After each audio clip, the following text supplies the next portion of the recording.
Dear students, मैं आज की इस वीडियो में क्लास 9 लाइफ साइंस के जो चैप्टर है बायोलॉजी एंड इट्स ब्रांचेस को डिस्कस करने वाला हूँ इस वीडियो में डिटेल के साथ। तो चलिए वीडियो को स्टार्ट करते हैं। सबसे पहले क्या होगा, व्हाट इज बायोलॉजी। तो अगर पूछेगा कि बायोलॉजी क्या है तो क्या बोलना है कि बायोलॉजी साइंस की वो ऐसी शाखा है जिसमें हम लोग किसके बारे में पढ़ते हैं, जानदारों के बारे में पढ़ते हैं, उसको बोलते हैं बायोलॉजी। तो इसको और भी इस तरह से कह सकते हैं, उर्दू में अगर लिखना है तो बायोलॉजी साइंस की वह शाख है, शाख मतलब ब्रांच या फिर कैटेगरी, जिसमें हम क्या करते हैं, सिर्फ जानदारों के बारे में या फिर लिविंग थिंग के बारे में ही जानकारी हासिल करते हैं, उसको क्या बोलते हैं, बायोलॉजी। और लफ्ज बायोलॉजी को सबसे पहले किसने यूज किया था, लमार्क ने। लमार्क क्या है, एक बहुत बड़े बायोलॉजिस्ट है, बायोलॉजिस्ट बोलते हैं उसको। जिस साइंटिस्ट को बायोलॉजी के बारे में ज़्यादा नॉलेज होगा उसको बोलते हैं बायोलॉजिस्ट, ठीक है। तो अब बायोलॉजी का मतलब क्या है, तो बायोलॉजी एक ग्रीक वर्ड है। क्या है, ग्रीक वर्ड। दो वर्ड है ग्रीक, एक है क्या है, बायो और एक है लोगस। तो बायो मतलब क्या, जानदार, लिविंग थिंग, और लोगस मतलब इल्म, जानकारी, नॉलेज, ठीक है। अब और एक साइंटिस्ट है फादर ऑफ बायोलॉजी, किसको कहते हैं, अरिस्टो को, जिसको इंग्लिश में बोलते हैं एरिस्टोटल, ठीक है। तो अब देखते हैं कि बायोलॉजी को उर्दू में क्या क्या नाम है।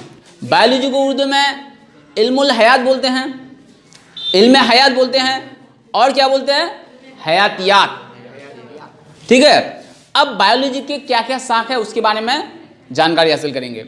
तो ब्रांचेस ऑफ बायोलॉजी, तो बायोलॉजी के दो मेन जो है, बायोलॉजी के दो मेन ब्रांचेस है, क्या है, एक है जूलॉजी, एक है बॉटनी। तो सबसे पहले हम लोग जूलॉजी को जानेंगे कि जूलॉजी क्या है। जूलॉजी ये बायोलॉजी की वह ब्रांच है जिसमें हम सिर्फ क्या किसके बारे में पढ़ेंगे, एनिमल्स के बारे में, जानवरों के बारे में, उसको बोलते हैं जूलॉजी। और बॉटनी बायोलॉजी के वह ब्रांच जिसमें हम क्या करते हैं, सिर्फ पेड़ पौधे के बारे में ही जानकारी हासिल करते हैं, ठीक है। लेकिन इनके अलावा और भी छोटे छोटे ब्रांचेस है बायोलॉजी के। अब देखते हैं सबसे पहले कौन है, मोर्फोलॉजी। मोर्फोलॉजी बायोलॉजी की वह शाख जिसमें हम जानदारों के जिस्म का जो बैरूनी स्ट्रक्चर है, एक्सटर्नल स्ट्रक्चर है, मतलब जानदारों की बाहर जो बनावट है, बाहर जो फीचर्स है, जो दिखता है हम लोग को, जैसे इंसान अलग दिखता है, बैल अलग दिखते हैं, जानवर अलग दिखते हैं कि नहीं, लेकिन बॉडी में कुछ अलग है, बाहर कुछ अलग है। तो इसके बारे में बायोलॉजी के जिस शाख में जानकारी हासिल करते हैं उसको बोलते हैं मोर्फोलॉजी, ठीक है। उसके बाद क्या है, एनाटॉमी। एनाटॉमी और मोर्फोलॉजी आपस में क्या है, ऑपोजिट है। ऑपोजिट मतलब उल्टा है। अब मोर्फोलॉजी में हम लोग क्या जाने कि जानदारों के बाहर। अब एनाटॉमी क्या होगा, जानदारों के जो चीरफाड़ के जरिए, जैसे डॉक्टर से ऑपरेशन करते हैं तो चीरफाड़ के जरिए अंदरूनी जो बनावट होती है, अंदर जो बनावट होती है, अंदर जो सिस्टम होता है, अंदर किस तरह से फीचर्स होते हैं, किस तरह से सेटिंग होता है, उसके बारे में जो जानकारी हासिल करते हैं उसको बोलते हैं एनाटॉमी, ठीक है। उसके बाद क्या, फिजियोलॉजी। फिजियोलॉजी क्या है कि जानदारों के अंदर, लिविंग थिंग्स के अंदर जो अलग अलग प्रोसेस चलता है।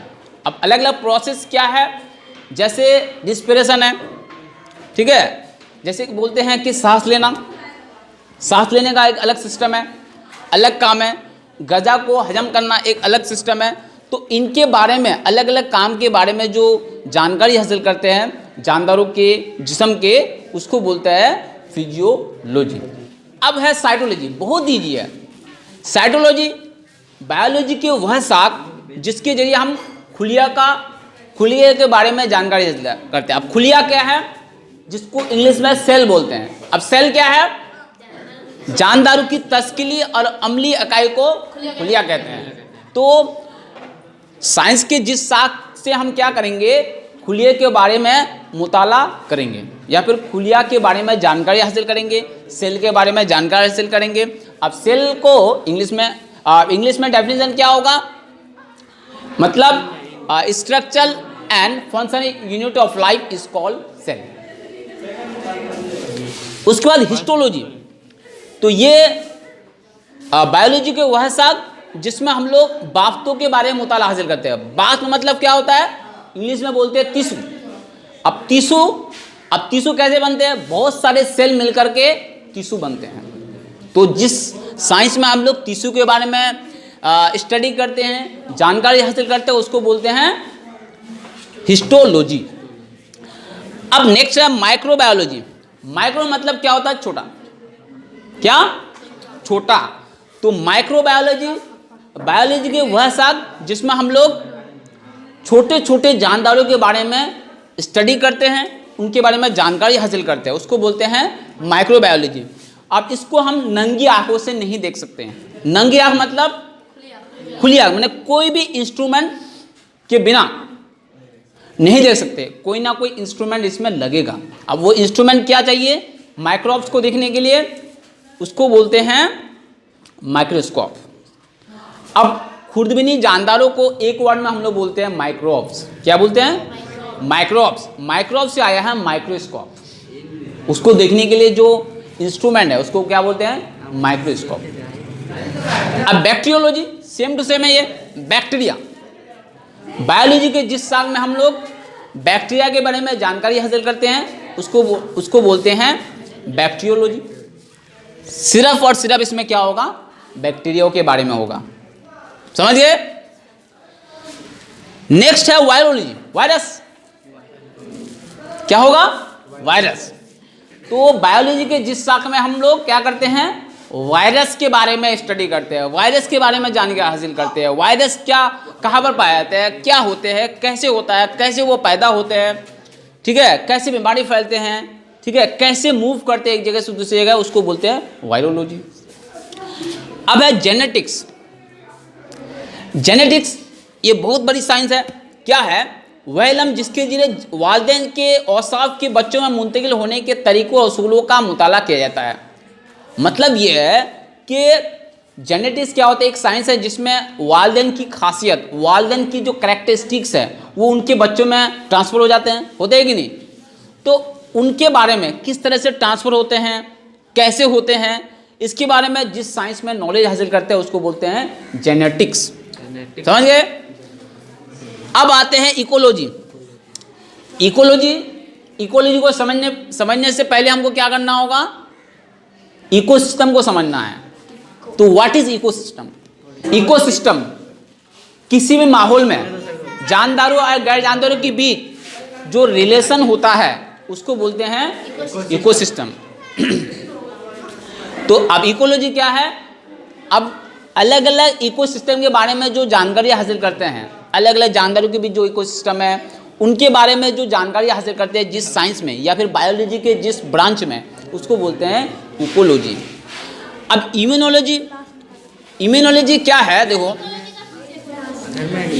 इकोलॉजी मतलब बायोलॉजी के वह शाख जिसमें हम लोग पेड़ पौधों, जानवरों और गैर जानवरों के बीच जो रिलेशन होता है उन रिलेशंस के बारे में जानकारी हासिल करते हैं, उसको बोलते हैं इकोलॉजी। Ecology ecosystem. अब है इम्यूनोलॉजी।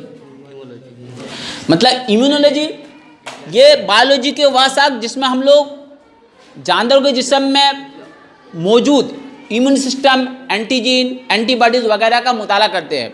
अब सबसे पहले ये समझते हैं कि इम्यून सिस्टम क्या है। इम्यून सिस्टम जानदारों के जिस्म में या जानवरों के जिस्म में एक ऐसा सिस्टम है जिसके थ्रू हमारे जिस्म में जो बीमारी होते हैं उसके खिलाफ लड़ने में हमको हेल्प करते हैं। जैसे कोई बैक्टीरिया से कोई बीमारी फैलते हैं तो उससे हमको लड़ने में मदद करते हैं, बैक्टीरिया से फैलते हैं तो इसको लड़ने में मदद करते हैं।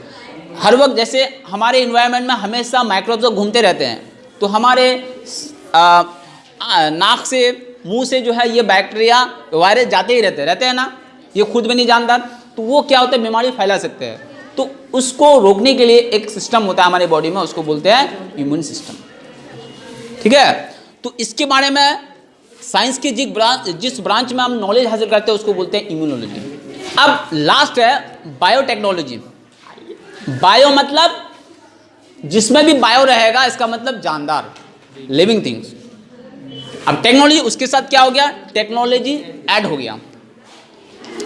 तो इसको और अलग वे में कह सकते हैं कि बायोटेक्नोलॉजी मतलब बायोलॉजी और टेक्नोलॉजी, बायोलॉजी और टेक्नोलॉजी दोनों को मिलाकर फैक्ट्री में, अलग अलग फैक्ट्री में क्या किए जाते हैं, antibiotics, antibodies, vaccine, enzyme, hormones वगैरह तैयार किया जाता है।